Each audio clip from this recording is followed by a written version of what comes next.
by ACS Manufacturing Corporation. ISO certified world-class quality. ACS. Ito ang DZXL News. 558 kHz. 6 na dekadang maaasahan sa balita at serbisyo publiko. Ang himpilan ng RMN Network sa Mega Manila. Live sa radyo at online.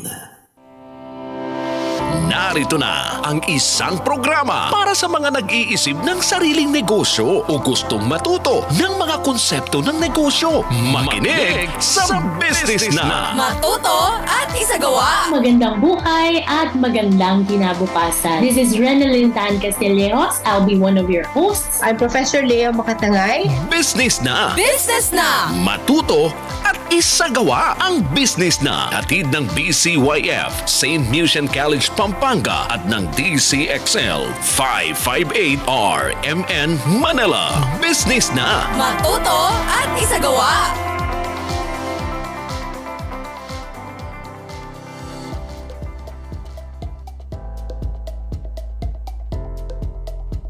Magandang araw, magandang buhay at magandang kinabukasan. Hello and welcome to Business Na, your free basic entrepreneurship and business education radio program brought to you by our sponsors, BCYF or the Benita and Catalina Yap Foundation, RMN or Radio Mindanao Network, DZXL 558, and St. Lucian College, Pampanga. I am your host and resource speaker, Prof. Lea Makatangay, and I welcome you to another session of Business Na. So we have a very interesting topic for today. No? So ang topic natin, ang tema natin para sa araw na to ay tungkol sa business classifications at mga business functions. No? So ano mga functions at categories ng business o negosyo. But bago tayo mag-umpisa, gusto ko kayong i-review. No? So magkakaroon tayo ng munting review no, nung ating pinag-aralan last Saturday. So ang topic natin last Saturday was about what is business, no? Kung ano ang negosyo. And we talked about definitions. No? So a business is an organization or enterprise engaged in commercial, industrial, or professional activities. No? It can be an occupation, it can be a profession, or it can be a trade. No? So, ito ay mga gawaing nakakalikha at nakakabenta ng kalakal o serbisyo na tumutugon sa pangangailangan ng mga tao.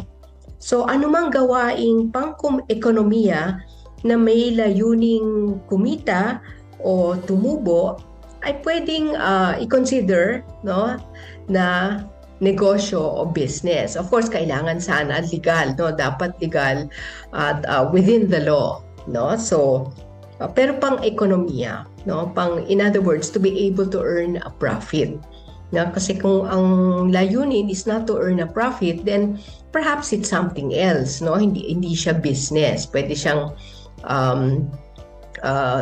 a charitable institution or an NGO, non-government organization, no, or non-profit organization. Pero pag sinasabi nating organisasyon para tumubo, no, o magkaroon ng kita, then that's a business organization. Pinag-usapan rin natin tungkol sa mission, vision, values, at ang tinatawag nating tagline o mantra. No? So, yung mission muna. So, yung mission, this is the reason for being. The reason for being or the purpose ng business. No? Bakit ka ba nagbi-business? No? Ano ba ang purpose, no? Ang objective ng business mo. Ano ba ang ginagawa mo sa iyong business? So yan ay kinakapture o sinusulat sa isa o dalawang linya, maikli lang, pero nakasynthesize, no? Nakakondense kung ano ang misyon ng business mo. Next is vision. Ang vision, parati nakatingin sa future. Kasi that's what you want to do in the future. Anong gusto mong ma-accomplish? Ano ang goals, no? Usually these are big goals, no? Audacious, daring goals that you want to accomplish in the future. Ano yung direksyon ng negosyo mo? Anong patutunguhan ng business mo? And then we also have values, no? So yung values, anong importante para sa negosyo mo at yung mga kasosyo sa negosyo, no? It refers to what you believe in, no? It also refers to what you value. Kaya nga values, anong binibigyan mo ng halaga. For example, integridad o kaya naman quality of products, no? Excellence in service, honesty, no? Collaboration, respect, dignity for all, no? So it shows how you treat your customers, how you treat your employees, how you treat your partners, at yung ating tinatawag na other stakeholders sa negosyo at sa business, no? And finally, we also talk about the tagline or mantra. So ito yung short version ng lahat na ito, no? Ano yung paano mo masasummarize ang iyong business, no? So para maalala ng mga tao at ma-capture ka agad yung pinaka diwa, yung pinaka-essence ng business mo, no? So an example I can give is yung sa Nike, just do it, no? So that seems to capture the spirit of Nike. Sa Disneyland naman, ang kanilang tagline is the happiest place in the world, no? So that's how we know Disney, no? At sa Filipino version naman, ang Jollibee langhap sarap, no? So sa langhap pa lang, sa amoy pa lang, no, masarap na, no? So that mantra or that tagline is usually easier to remember, no? And then finally, business, we said, looks for opportunities, no? Kaya kung minsan wag natin tignan yung problema as something always negative, no? Kasi kasama ng problema ang paghahanap ng solusyon. At ang solusyon na to ay pwedeng pagkakitaan, no? Pwedeng it's an opportunity. That's why crisis can also be an opportunity, no? It's not always negative. We also talked about innovation. When you talk about to innovate, it's usually to introduce something new. Yung bago, something new or yung nga, novel o bago, it doesn't have to be something so big and dramatic, no? Pwede ring small and subtle. Pero we try to introduce something a bit new, no, in the business para naman medyo unique, no, sa mga kakompetisyon. So with that, no, we summarize, no, innovation also. To innovate as translating an idea or an invention into a good or service that has commercial value. So yung idea pa lang, no, kung na itra-translate natin sa isang produkto or serbisyo na pwedeng pagkakitaan, then that is innovation. Okay, so let's stop here for a while. Let's have a break, and then we'll resume after a few minutes.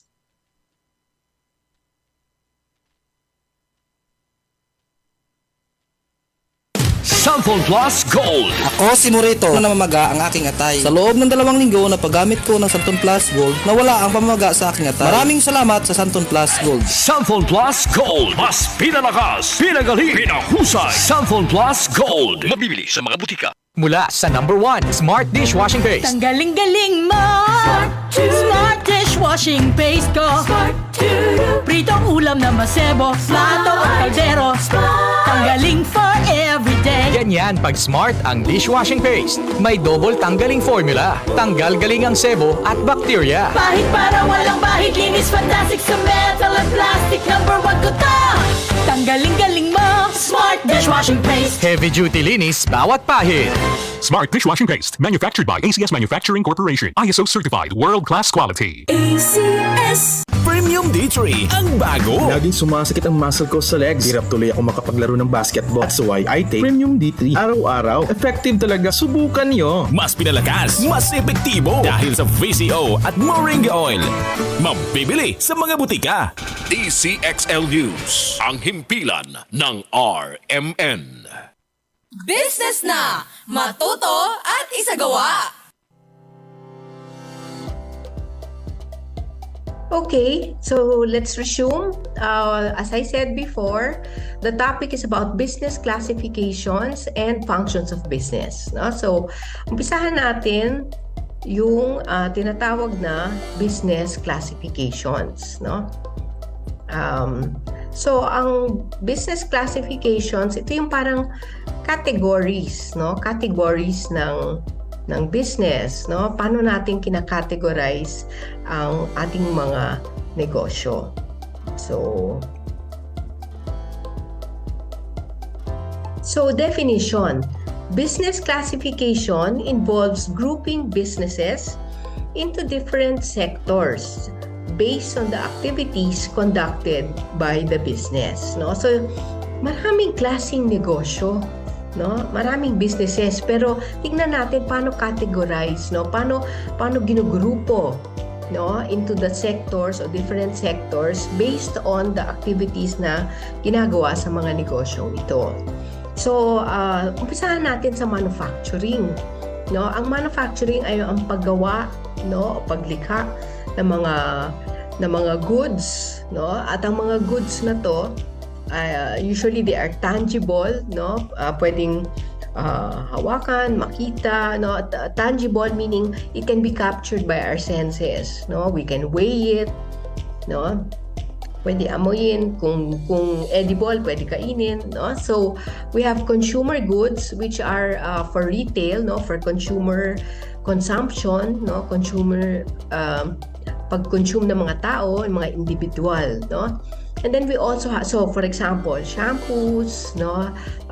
Food products, no? Clothes, no? These are some examples of consumer goods, no? Pag sinabing consumer goods, yung individual ang bumibili at nakikinabang sa mga goods na ito. And then we also have industrial goods, no? So industrial goods are items na ginagamit sa industriya. So ang consumer niyan, ang customer ay mga companies also, no? Kumpanya rin, mga industriya, mga companies tulad ng, for example, an industrial good is, let's say, machines, no? Machines na ginagamit sa fabrication, no? O kaya naman mga machine parts, automobile parts na ginagamit sa pag-assembly ng automobile, pag-assemble, no? Pag-assemble ng mga kotse, ng mga truck, no? Industrial goods are perhaps trucks, no? Which are bought by companies, no? In order to deliver.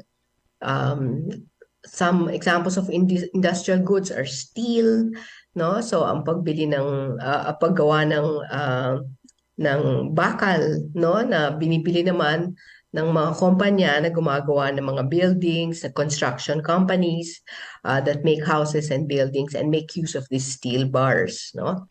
So yan ang manufacturing. Another category or classification is real estate, financing, investment, and insurance, no? So ito ang financing of personal, industrial, anticipated, and unexpected needs. No, so real estate, most people all people need a place to live, no? So real estate refers to the land, no, property, as well as houses, condominiums, office space, and so on, no? Financing, no, if we can look at banks here, no, that provide loans, no, for financing of businesses as well as personal loans, no, for personal needs. For example, a family needs a house, o kaya naman para sa edukasyon ng mga bata to set aside some money para sa tuition sa ilang taon na mag-aaral. Then we also look at that kind of financing, no? Insurance, no? So insurance companies that insure for health, for life, and also for insurance of property, no? Houses, cars, and so on. And then we also talk of another sector, transportation, communication, and storage, no? So movement of goods and people. The movement of people, so for example, in transportation, yung car, yung buses, so a bus company, for example, is in transportation. or for example, rental of vans, rental of cars, no? Or the business of Grab, Grab transports people, but it also transports goods, right? For delivery, movement of goods, or if you want something picked up, no, or delivered, no. So you can rely on Grab. You can rely also for parcels, yung mga FedEx, DHL. These are, and then communication, interconnectivity, no. So transmission of messages, so yung mga internet providers natin, no, and phone providers, no, interconnectivity of mobile phone, landlines, and so on, no. Temporary storage and handling of goods, no, so warehouses. Nagiging more popular yung business na creating storage space, no, kasi you can rent or lease for long periods of time space, no, for your items. So this can be consumer oriented, no, for personal individual use as well as for company use. Next is construction. That's another kind of business organization. Construction of shelter, construction ng mga bahay, construction ng building, ng offices. At hindi lang yun, no? So, saan dadaan ang mga kotse o ang mga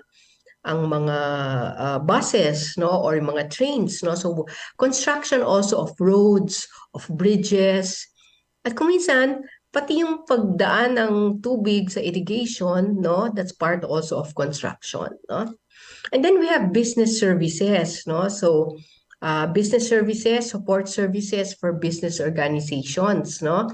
So ang iniisip ko very specifically na relatively madaling gawin na business na nasa business service is if you want to offer in your community, for example, yung printing at copying services, no? I had a student before na sa lugar nila sa Mindanao, she noticed that they had a school pero nobody was providing for the assignments of the students na kung minsan kailangan mag-print ng report, mag-print ng assignment, no? And not all the families had a printer. So ang inisip niya was to buy a printer which had computer functions, no? At yun ang naging business niya. So gumawa siya ng mga flyers, nag-email siya sa mga magulang, co-magulang niya, co-parents niya. And that started it, no? Na nagpapa-print sila o nagpapa-photocopy sa kanya. Mining is usually requires a lot of capital, no? Raw materials for consumer and industrial goods, yung mga elements na kinukuha from the ground, from the earth, no? So a lot of the elements, even in our cell phones, no, they contain certain elements from that are mined, no? The raw materials are obtained through mining. Usually mining is very capital intensive industry, no? And then we have wholesale and retail. So ito yung trade, tinatawag na trade, no? Distribution of goods through shops, shopping centers, o kaya naman online ordering. And this, I know, is an opportunity for you, for most of you, no? Siguro nagtatry na kayo lalo na yung mga mahilig mag-buy and sell. O kaya naman during the pandemic, nung kailangan lahat mag-pivot na, hindi pwede mag-sell face-to-face, kaya bawal na yon, no? So, kailangan online ordering, online delivery. So, all of this can be wholesale or bulk of volume, no? Pang maramihan, o pwede ring retail, tingi-tingi, no? So, all that, distribution of goods, no? Through shops, pwedeng physical shops, yung tinatawag sa English na brick and mortar, no? Yung kiosk nyo na exists physically, or hindi naman, no? Online ordering. So pwede rin wholesale and retail through online ordering. And then we also have community, social, and personal services. So isa yung category. So yung leisure, for example, movie houses or yung mga if you want a business. I had a student before, ang business nila gumagawa sila ng rides para sa mga entertainment centers or amusement parks. So nagdi-design sila. For years, it was his father's business, and now he is already actively involved in the business and running it, no? So it's a leisure, they make rides, yung entertainment rides tulad ng parang octopus o kaya naman yung mga trains na kiddie trains, no, that go around an amusement park. Part of this is also education, no? It's part of community, social, and personal services.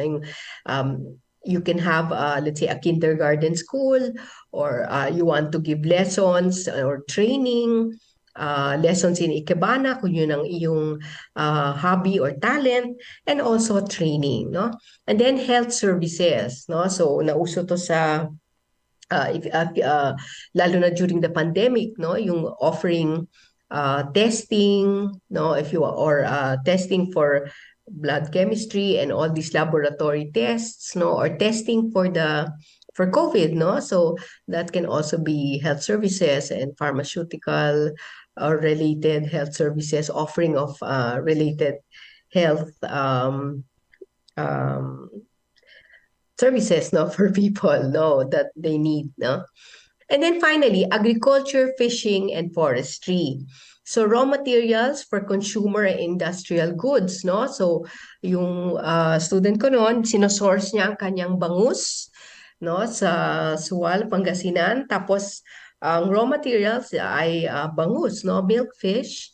And then ang proseso, he cleans it, no, and then half, no, and then they are sold, no, packaged already, no, ready to be cooked in whatever menu, no. So yan ang kanyang business, no. So from the raw materials from the ocean, no, then fish,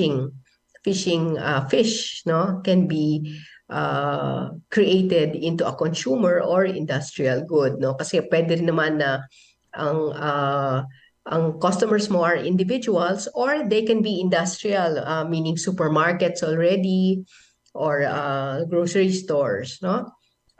So this has to do with food, no, forestry, and organic farming, for example, no, farming and agriculture will always be a mainstay, no, in our country, no, because of course people will always say, no, food is always needed, at saka agriculture is the backbone. We are always trying to build, no, our agriculture industry. So yan ang some examples of business organizations. So we'll take a break for a while and then we'll resume after a few minutes. Okay. Business na! Matuto at isagawa! Samphon Plus Gold. Nga pala si Tony. Problema ko ang paglaki ng aking prostate. Ang malaman ko ang kaepektibo ng Samphon Plus Gold, sinubukan ko ito at sa loob lamang ng 2 buwan, lumiit na ang prostate ko at nakakalakad na ako. Samphon Plus Gold. Mas pinalakas, pinagaling, pinahusay. Samphon Plus Gold. Mabili sa mga butika. Para sa damit na ka-bloom sa bango, subukan ang Charm Fabric Conditioner. Charm Fat Con, bangong gumagabloom. Charm Fat Con, damit ay may bango ng salibong bulaklak. Charm Fabric Conditioner with Stay Fresh Technology. Damit ay ka-bloom sa bango. Charm Fat Con, bangong gumagabloom. Charm Fat Con, damit ay may bango ng salibong bulaklak. Charm Fabric Conditioner. Manufactured by ACS Manufacturing Corporation. ISO certified. World-class quality. ACS. Alam mo ba na may isang free business course dito sa radyo? Hatid sa inyo ng Benita and Catalino Yap Foundation o BCYF at ng DZXL 558 RMN Manila. Ang Business Na! Business Na! Isang programa tungkol sa basics of entrepreneurship o sa lahat na may gustong matutong magnegosyo. Makinig sa Business Na! Business Na! Dito lang sa DZXL 558 RMN Manila. Tuwing Sabado, alas 2 hanggang alas 3 ng hapon. Mapapanood din sa DZXL 558 RMN Manila YouTube at sa BCYF Facebook page. Maaring makakuha ng Certificate of Completion galing sa St. Lucian College or sa BCYF Entreprenation Institute. Bisitahin ang Facebook page ng BCYF para sa mga karagdagang detalye tungkol sa certifications, calendar year at iba pa. Ang Business Na ay hatid ng BCYF, St. Lucian College, Pampanga at ng DZXL 558 RMN Manila. Business na, matuto at isagawa. Uy, boy, gising! Ano ka ba? Kaya aga-aga, natutulog ka, lalamya-lamya ka sa trabaho, magkape ka. Mag-Sunfone Plus Coffee Mix ka nga, tarahin mo na para maging alerto ka. Sunfone Plus Coffee Mix, kape na, gamot pa. Mabibili sa mga butika. DZXL News, ang himpilan ng RMN. Business na! Matuto at isagawa! Okay, so we will resume and I'll share. Okay, so from our categories, no, ang shinare ko sa inyo 9, no, 9 mga na organizational business organizations, rather yung sectors, yung tinatawag nating sectors, but we can also have other there are also other ways of categorizing them, but for the moment I think this gives you an idea paano gino-group, no, yung various business sectors. So let's talk naman about the business, the kinds of businesses or business classifications according to the form of ownership. No, kasi kung mag-umpisa kayo ng business or if you're already hired in a business, try to find out ano ba yung organization, ano bang category yung paano ba na-organize ang inyong, ano yung structure ng negosyo. If you want to be a negosyante, what kind also of ownership are you looking at? So, ang unang-una ay yung sole proprietorship. This is owned by a single person who solely benefits from the profits and also suffers the losses alone. No, kasi nag-iisa lang siya, no? So lahat ng tubo o kita, lahat ng kita at lahat ng tubo sa kanya, pero kung sakaling malugi, lahat rin sa kanya, no? And then we also have partnership. Ang partnership naman, agreement of 2 or more persons who bind themselves na magko-contribute sila ng pera, property or industry to a common fund with the intention, kanilang intention will divide the profits among themselves. So magko-contribute sila, no, ng kanilang either pera or effort or property or work, no, so that lumago ang business, at kung magkaroon na ng tubo, i-divide nila, i-share nila, divide it among themselves yung profits. Okay, the third kind, so una, sole proprietorship. Second, partnership. Yung ikatlo, corporation. So ano yun? Yun yung artificial being created by the operation of the law. So sa pamamagitan ng pag-register sa SEC or what we call the Securities and Exchange Commission, no, nagkakaroon ng korporasyon, nagke-create, no, nalilikha ang korporasyon. It has the right of succession, no? So pwede itong ipamana, at pwedeng mag-succeed ang mga kung sino man magiging mga officers, presidente at so on. It has certain powers, it has certain attributes and properties expressly authorized by law for its existence, no? So naka-specify yan kung anong pwedeng gawin sa isang korporasyon, no? So it requires a certain number of directors or incorporators, no? May mga rules, no? Pero sila ang may-ari ay ang korporasyon. And then finally, Although later on, I will talk about something very new, yung sa Pilipinas, no, yung one-person corporation or OPC, no. So pwede magkaroon ng korporasyon na isang tao lang, no. So pwede rin 'yon. No, hindi lang sole proprietorship, pero corporation na isang tao lang. And then we also have, ano pa, cooperative. Ang cooperative ay non-profit enterprise which is owned, no, and democratically controlled on a mutual basis by its members who participate in the patronage of its operation. In other words, ang may-ari isang grupo, yung mga membro ng kooperatiba at sila rin nagko-control, no? At sila rin ang nag-participate, no? Sila rin ang nagtatrabaho kung ano man yung operation ng kooperatiba na yon, no? Kung savings man o nagbibigay ng credit, no? They also participate in it. So, ang characteristics of sole proprietorship, yung una, no? They are the simplest form of business structure. They're the easiest and the cheapest to start kasi konti lang yung mga rules. Konti lang ang mga government rules that control the sole proprietorship. So, ito ang pinakamadaling umpisahan, no? At gawing structure or ownership category. So sole proprietor, isang tao lang. Next, proprietors also enjoy full control and profits from the business. Kaya lang, kung sakaling malugi, kailangan bayaran nila ang mga creditors kung kanino sila may utang, no? At kung sakali yung tinatawag na unlimited legal liability, no? So pwede kahit makuha yung bahay nila, yung kotse nila and so on, pwede makuha, no?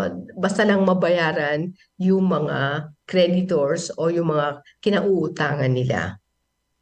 Sole proprietorships are limited by the amount of capital available. Kung ano man ang kapital nung yung taong yon, no, limited lang sa perang yon, no. Medyo limited din yung ability to get outside assistance and a potential shortfall of needed skills to be successful. Kasi kung isa lang, of course later on pwede siyang mag-hire, no.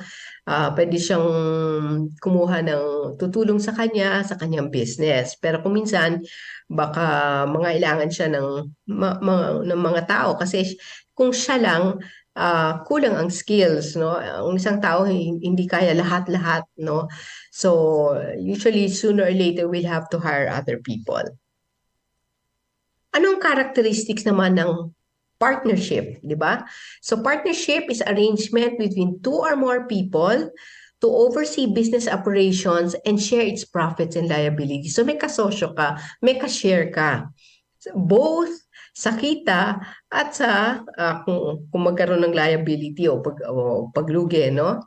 In a general partnership company, all the members share both profits and liabilities, no? Professionals like doctors and lawyers often form a limited liability partnership. Okay?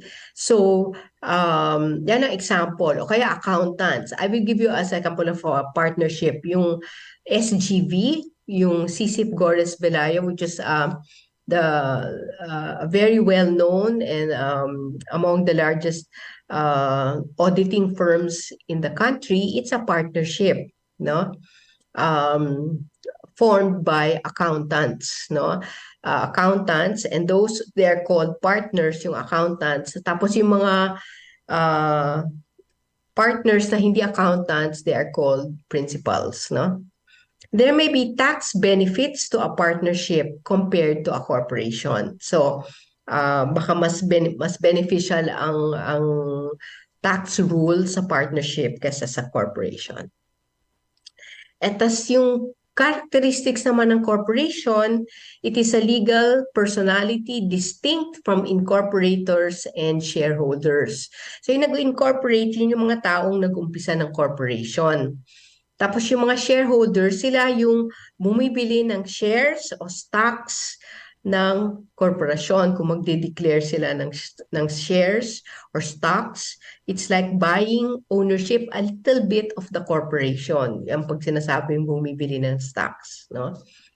Pero yung korporasyon, separate siya, legal entity siya, no? Ownership is held by various natural or juridical persons through the purchase of shares of capital stock. So, pwede kang maging co-owner ng Jollibee, no? Kung bumili ka ng mga stocks nito, no? So you have depending on what you buy, then you will have several hundreds or depending on the amount that you can put or thousands, no, of shares, no? So part owner ka. Stockholders elect directors who formulate plans and policies and appoint the officers. Yung mga stockholders ang nag-a-appoint ng officers ng kumpanya. The principal administrative officers of a corporation are the president, 1, 2, or more VPs, vice presidents, a corporate secretary, and a treasurer. The officers are responsible for the active management of the corporation and have the right to engage the necessary personnel for operations, no? So yan ang corporation. So if ano naman ang advantage kung bibili ka ng stocks ng korporasyon, no? Kasi later on, pag let's say hopefully successful ng company, may maayos at may profit, no? Pag nag-declare ng dividends, meaning nag-decide ang mga officers ng kumpanya na i-share nila yung profit at ibabalik sa mga shareholders, no? So according to the proportion in which they own shares, no, makaka-receive sila ng dividends, no, a share of the profits. So that's an advantage. Okay? So ang advantage rin ng corporation, typically, yung stockholders are not liable kung sakali malugi, no, beyond their investment. Babayad lang sila ng utang hanggang sa anong ininvest nila. Okay? But beyond that, hindi na sila pwede habulin. Hindi pwede habulin yung kanilang personal properties, no? So, yung ability to raise fund, yung sole proprietorship, medyo limited capital at limited resources at usually mas mahirap to get a loan, usually challenging, no, makautang sa bangko. Yung partnership has more funds, no, sa mas may funds sila kasi yung partners nagko-contribute. Yung corporation naman, that has the most ability to accumulate capital or funds. Stability of operations, madaling i-form together, no? Madaling mag-create ng sole proprietorship at madali ring i-dissolve, no? Kasi isang tao lang ang concerned. Sa partnership naman, it's relatively easy to organize compared to a corporation. Kaya lang hindi masyadong stable kasi due to potentially pwedeng ma-break apart, no? Pwedeng mag-stop kung mag-withdraw ang isang partner, no? So potentially it can be unstable, lack of stability. Yung corporation naman, it's relatively difficult to organize kasi may mga, kuminsan maraming government requirements, pero it has greater stability of existence at mas madaling i-liquidate yung investment, no? Tapos yung liability, yung sole proprietorship, full liability, no? Kailangan niya bayaran, unlimited liability, yung risk na kung sakaling malugi, kailangan niya bayaran yung mga pinag-uutangan, nakasalalay yan lahat sa balikat ng owner, nung one person na yon. Sa partnership, there are 2 or 3 partners, pero unlimited liability rin, no? So pwede silang habulin.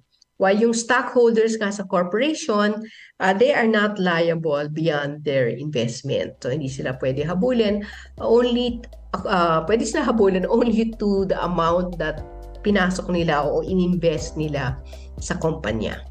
Okay, so let's take a break. And then I'll see you after this short break. Business na! Matuto at isagawa!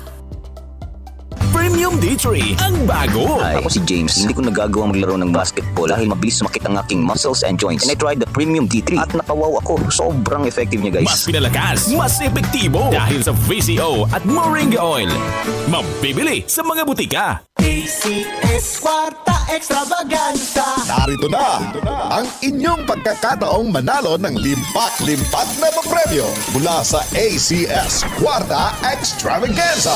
Over 3 million in prizes ang ipamimigay nationwide. Tax-free! Kada linggo, simula Setyembre, may tsansang magbagi ng cash at gift bags mula sa ACS Manufacturing Corporation at sa RMN at IFM stations nationwide. Para sumali, isulat lamang sa isang malinis na papel ang inyong pangalan, address, contact number at pirmahan. Kasama ang 2 sachets of Smart Liquid 50 ml or 1 pouch of Smart Liquid 200 ml or 250 ml or 1 label wrapper of Smart Paste 200 grams or 400 grams. Ilakip ito sa isang white envelope. Isulat sa labas ang promo title ACS Kwarta Extravaganza, ang pangalan ng produktong ginamit, ang promo week at RMN o IFN station na inyong sasalian. Kaya patuloy na tangkilikin ang Smart Dishwashing Liquid and Paste para sa mas malaking tsansang manalo. Deadline for submission of weekly entries is every Friday, 5 p.m. of the promo week.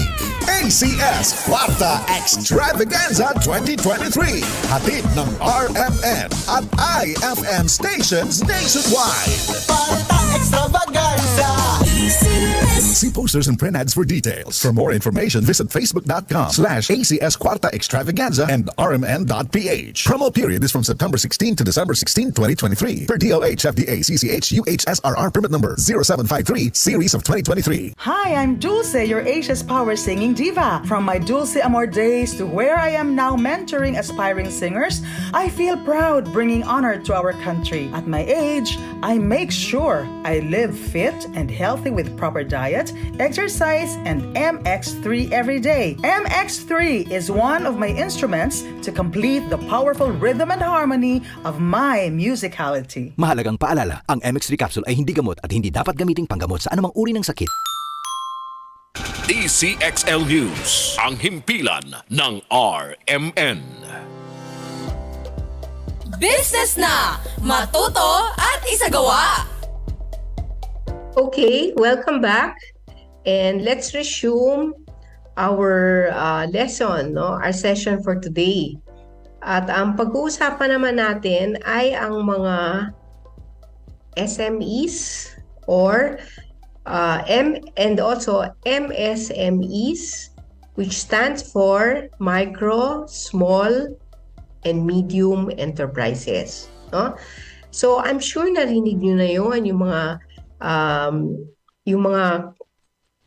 narinig nyo na pinag-uusapan ng mga MSMEs at siguro alam mo nyo na rin kung ano yung what the letters stand for, no? But let's just review a bit, no, kung ano yung micro, small, at medium. Yung micro means yung total assets including land assets 3 million or less. No, kaya micro siya, tsaka yung number of employees, no, yung empleyado niya from 1 to 9 employees lang. Micro 'yon. Ano naman ang small? Ang small enterprises, yung assets is 3 million to 15 million pesos, no? So that includes land, equipment, machines, vehicles, property, and so on, no? Number of employees naman sa small is from 10 to 99 employees.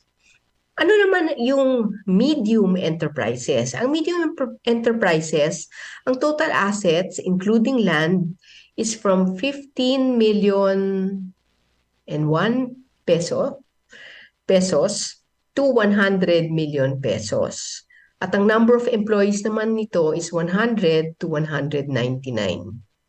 Finally, yung large enterprises na hindi natin pag-aaralan masyado sa ating kurso is above 100 million pesos ang total assets at 200 and more employees, no? So, yan ang ating category.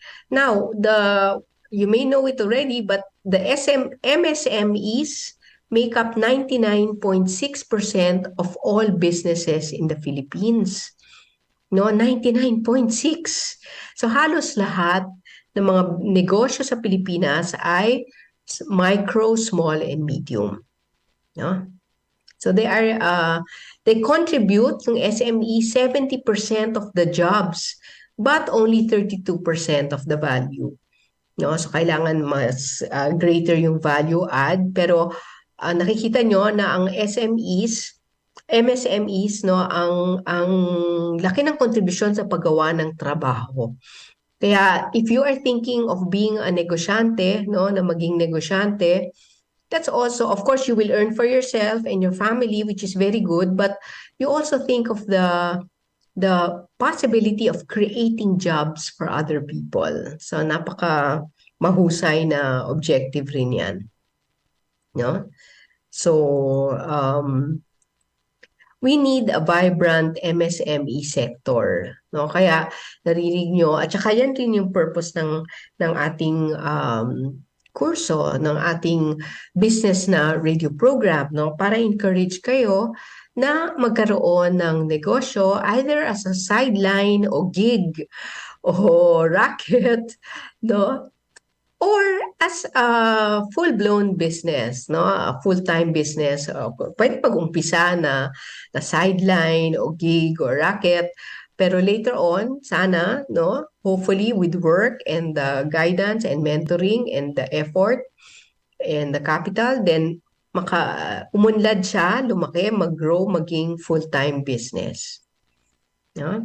So the importance of MSMEs is that they address poverty through job generation, equitable distribution of income, so mas na-share, no, at mas fair, mas equal yung distribution ng income, at yung economic activities hindi lang nasa mga syudad, pero nasa mga municipalities rin, nasa mga LGUs. Hindi lang sa mga metro cities, hindi lang sa Metro Manila, Metro Cebu, Metro Davao, Metro Iloilo, but in the other cities as well, no? As well as in the towns and in the countryside. No? So yan ang halaga ng entrepreneurship o pagnenegosyo. Provides broad-based sources of growth at mas-stimulate yung entrepreneurial skills, no? Yung skills na, we'll talk about that later, no? Ano yung mga skills ng entrepreneur, ng negosyante? No?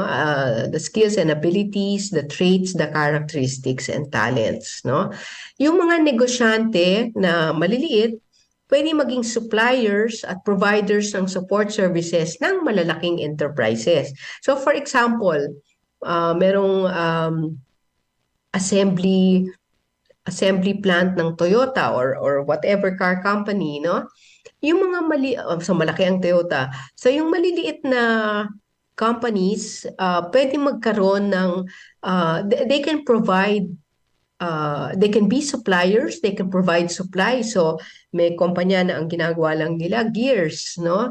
O kaya naman makina, na? O kaya naman seats, o kaya naman yung mga glass windows, o kaya naman yung mga levers ng windows at doors, no?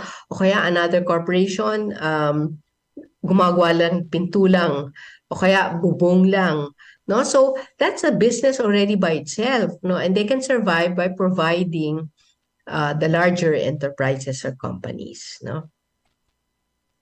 At alam natin na mga malalaking kumpanya ay parati naman nag-uumpisa usually sa maliit, no? So importansya rin yan ng SMEs, no? They play an important role and a significant role kasi yung mga maliliit na MSMEs, sila yung parang incubator.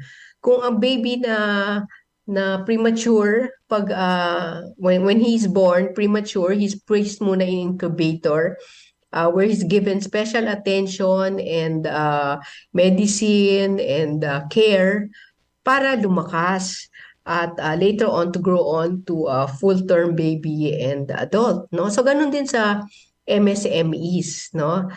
We have to take care of our MSMEs para lumago sila at later on be more established companies, no?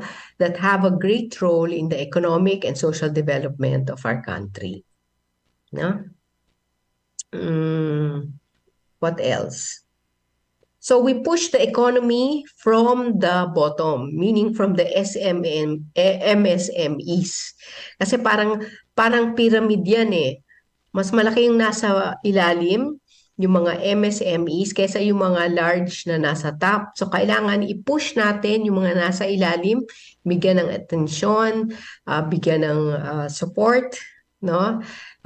Provide capital, if possible, training, a lot of training, mentoring, coaching, no, so that we are pushing the economy from the bottom to the top, no, and from the base.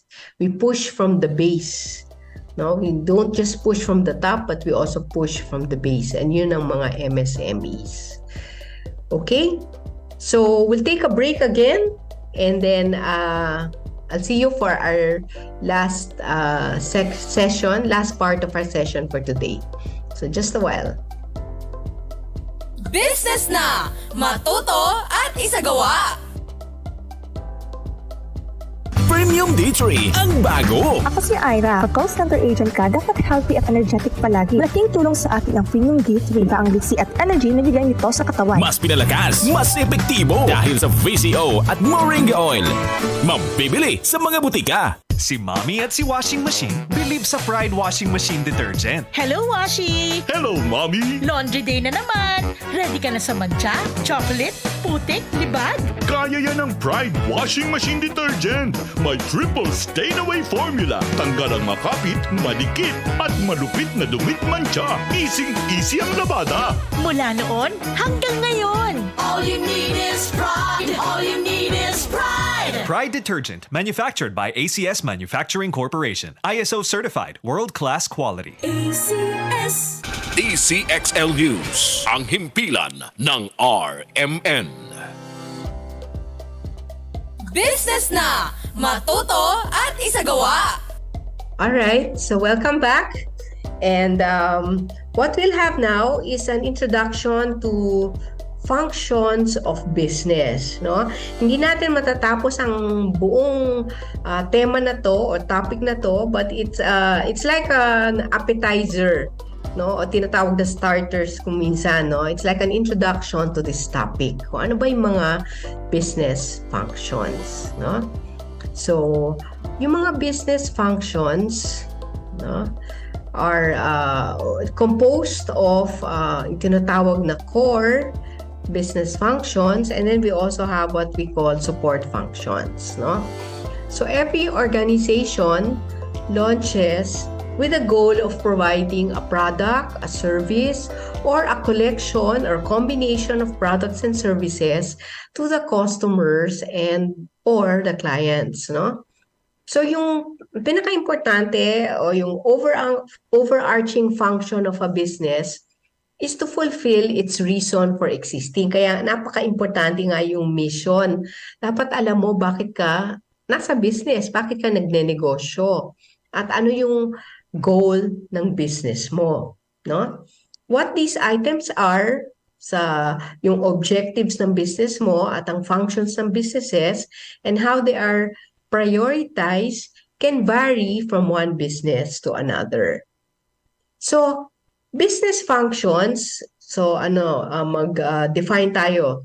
Ang business functions are the activities carried out by an enterprise, no? They can be divided into core functions and support functions, no? Yung core business functions, yun ang activities of an enterprise that gives income o nag-yield ng income.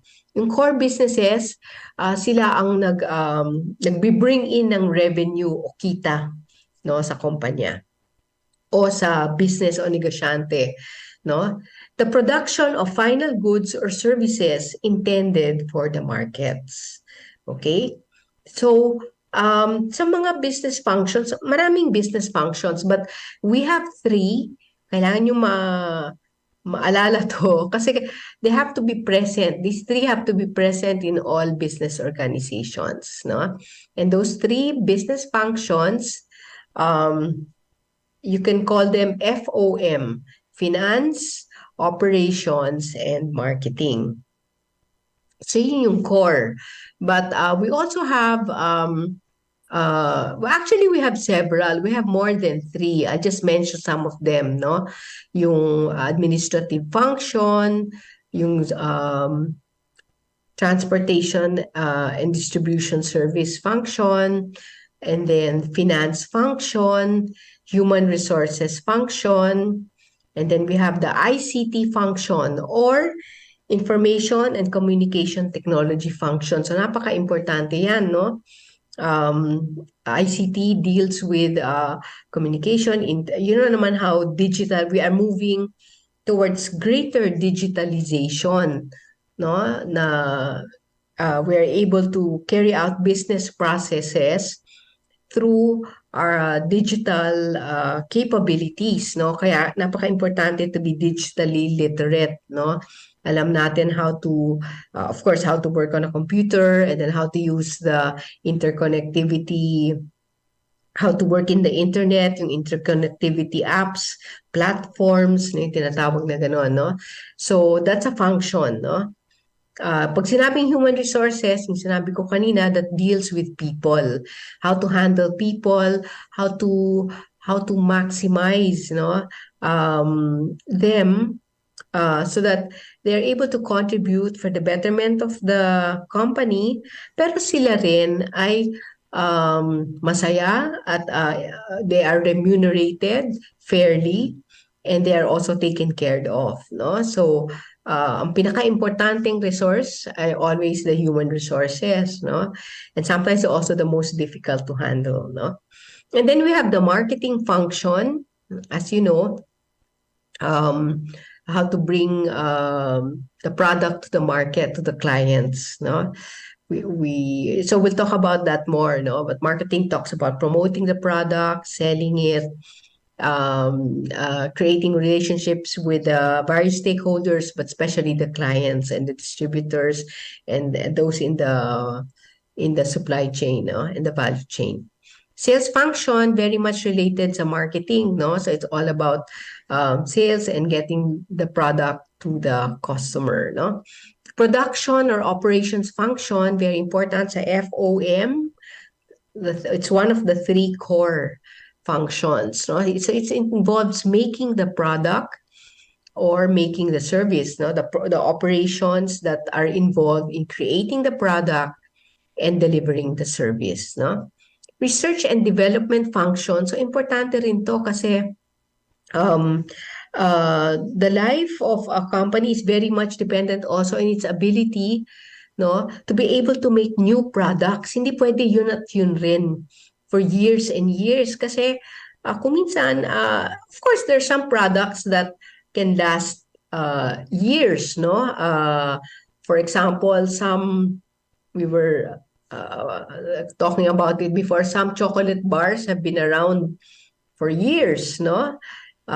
Some beers also have been around for years, no? Some banks have been in existence. In the Philippines, we have a bank since the 19th century, no? I think BPI is the oldest bank in the Philippines, no? So, but they will not be around if they didn't know how to research and develop new products or new services, new ways of doing things. At para magawa yon, kailangan ng research and development function in developing new products, new ways of doing things, and always yung tinatawag na innovating, no? Finding new ways, no? I mentioned distribution function, but that's also, sometimes it's linked to marketing. It's also linked very much to production, to try to it's the process of distributing or making the products, identifying the channels on how to distribute the products, no? Yung channel mo ba is through retail outlets, or do you distribute online, no? Or do you do direct selling? And so on. No? So ano yung mga distribution channels mo. And then yung administration function, administrative, that also has to be done. No? The documents, keeping the documents, and the administrative details that are needed to get this entire corporation moving and smoothly and efficiently functioning. So, for a while. So, yan ang ating functions, no? Yung tinatawag na functions, the core functions as well as the support functions, no? So, briefly, finance. Finance is a functional area responsible for financial management, planning, and stewardship. Pag sinabing stewardship, parang caretaker, no? To make it grow, you're in charge, but hindi sa'yo yun, no? So the finance people, they don't own the money, but or the revenues, the resources, but they are in charge of making it grow. The team must make decisions to ensure the organization's financial health so that the company has the money it needs to achieve its goals. So kailangan i-ensure nila na parating may cash on hand for operations and emergencies, no? Financial function involves planning for, obtaining, and managing a company's funds. Kaya yung finance managers, nagpaplano sila both short-term and long-term financial capital needs, no? Kung sakaling kailangang umutang ang isang kumpanya, pinag-aaralan nila kung ano yung possible consequences, no? Ano yung impact sa financial well-being, paano nila babayaran ulit, no? Paano nila mababayaran yung utang na yon, and how it can result into greater growth of the company. So, other topics na pag-uusapan natin later in the future, sources of funding, saan ba kumukuha ng funding, costing, pricing, break-even, basics of accounting, basics of financial statements, and others. Ano pa? Core, just before I'll just tackle the three main, no? Yung three core, no? So yung marketing refers to the activities a company takes to promote the buying or selling of a product or service. So it includes, siguro naririnig nyo na to, yung advertising, delivering products. Kung minsan selling is a part of marketing, no? And other selling products to consumers and other businesses. Marketing as a discipline involves all the actions a company does to draw in customers and maintain relationships with them. Kaya yung networking with past or potential clients is part of the work. They try to, this is the area of business that involves processes that try to identify and satisfy yung customer requirements. So, gumagawa silang market analysis, customer relationship management, product development, importante yan, no? Yung mga bagong flavors, no? Yung Carmen's Best, no? Na ice cream, they have new products and variants and messages and flavors, no? So you can see napaka-dynamic, no? Nung kanilang product development. Advertising, sales, product design, no? So pag-uusapan natin yung marketing strategies, planning, segmentation, positioning, kung naririnig nyo na to, yung 4Ps, kung minsan 5Ps or 6Ps of marketing and the marketing mix. And finally, to end, we talk about operations. Ito yung functional area that's responsible sa pag-convert ng inputs into outputs. So yung inputs might be yung mga design, yung raw materials, yung work orders, at ang outputs, yun na yung produkto at mga services that your organization or yung mga your negosyo will provide sa mga customers mo. Now, in addition to production, pinag-uusapan natin yung supply chain. Ano yung supply chain? Yun, ini-include natin yung kumpanya, tapos yung kanyang supplier, no, ng mga raw materials, tapos yung supplier ng supplier niya. Tapos on the other side naman, yung kanyang distributor, yung kanyang retailer, hanggang sa kanyang customer. So nakita nyo parang chain yun, no? From the supplier hanggang sa customer, final or ultimate or end user customer.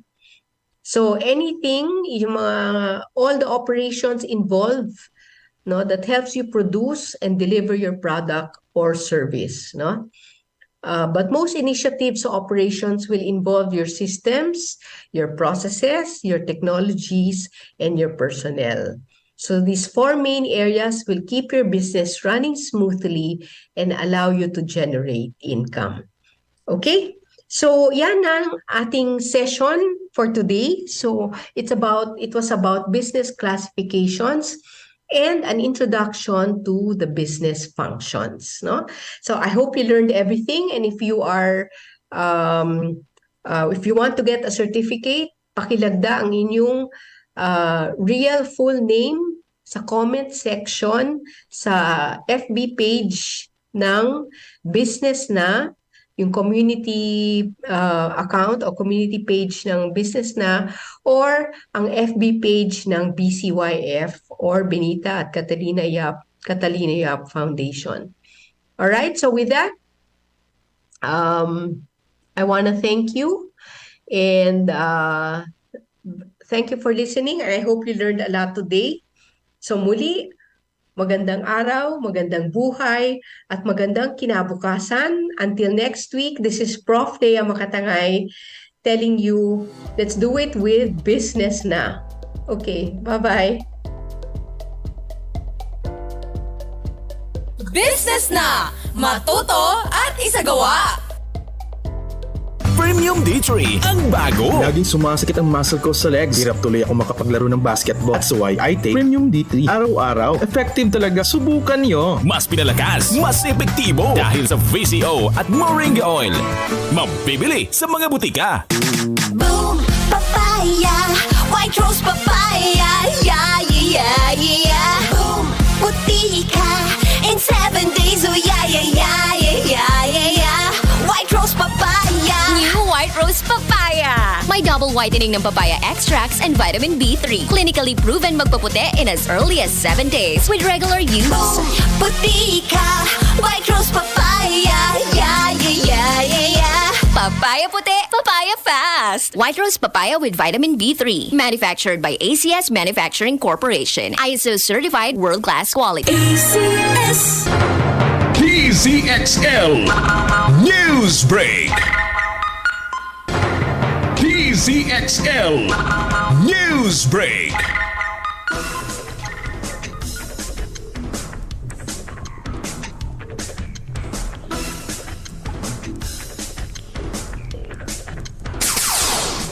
Magandang hapon mga kasama, narito na mga balita sa oras na ito. Aktres na si Angelica de la Cruz di pa rin umano'y kumpiyansa kahit na iproklama ng barangay captain ng Longos, Malabon City. Para sa detalye ng balita, Exxon Radyoman 8, Mike Guyagoy. DZXL Radyoman Report. Hindi pa yung kumpiyansa si Angelica de la Cruz, ang actress na formal na naiproklama bilang nahalal na barangay captain ng Longos, Malabon. Ayon kay de la Cruz, hindi kasi naging madali ang mga pinagdaanan niya sa katatapos na barangay at sangguniang kabataan elections. Iba-iba mo ng pangaparaan ng pandaraya ang kanya nakita na naging dahilan upang mawalan siya ng malaking boto. Sa kauna-unahang unang pagkakataon ay natalo siya sa isang presento sa barangay Longos. Mabuti lamang anya na nakapag-deploy siya ng marami at may mga kakayahang mga volunteers na nagbantay sa kanyang mga boto hanggang sa huling sandali ng botohan. Sa kunaunahan anya ay natalo nga siya sa isang presinto. Sinabi umano sa kanya pagkatapos ng eleksyon na dapat ay huwag umano siyang magpakakampante sa kanyang posisyon dahil sasampahan siya ng kaso sa susunod na mga araw para mapatalisik siya sa pwesto bilang barangay kapitan at hindi na rin makatakbo sa higher position sa susunod na panahon. Dahil dyan, nag-iingat umano itong si Angela de la Cruz sa kanyang mga susunod na mga pagkilos.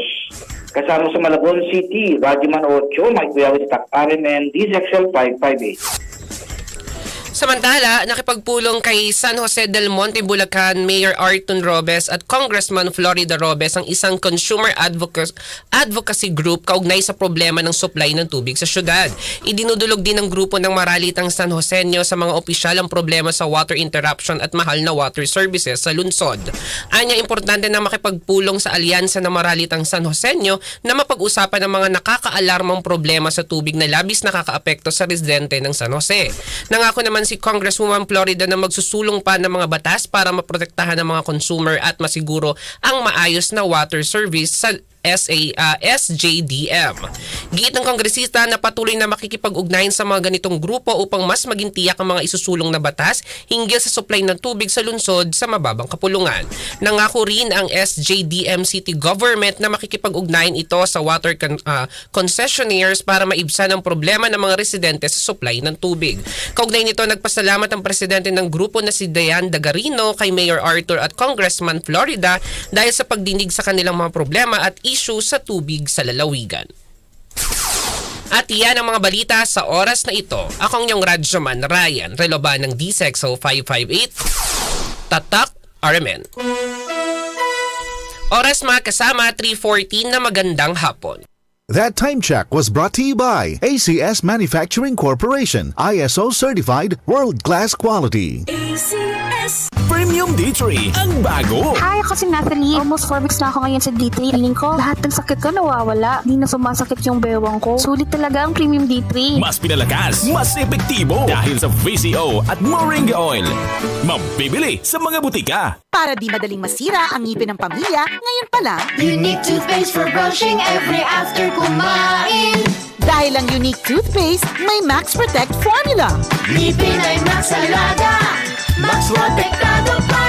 Helps stop cavities even before they start, while keeping breath fresh with regular use. Unique toothpaste for brushing, para siguraduhin ngipin ay Max Alaga, Max Protektado pa. Unique Max Alaga, Max Protektado with Unique toothpaste maximum fluoride protection. Manufactured by ACS Manufacturing, ISO certified world-class quality. ACS.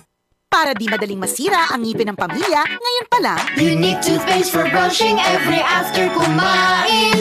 Dahil ang Unique toothpaste, may Max Protect formula. Ngipin ay Max Alaga, Max Protektado pa. Helps stop cavities even before they start, while keeping breath fresh with regular use. Unique toothpaste for brushing,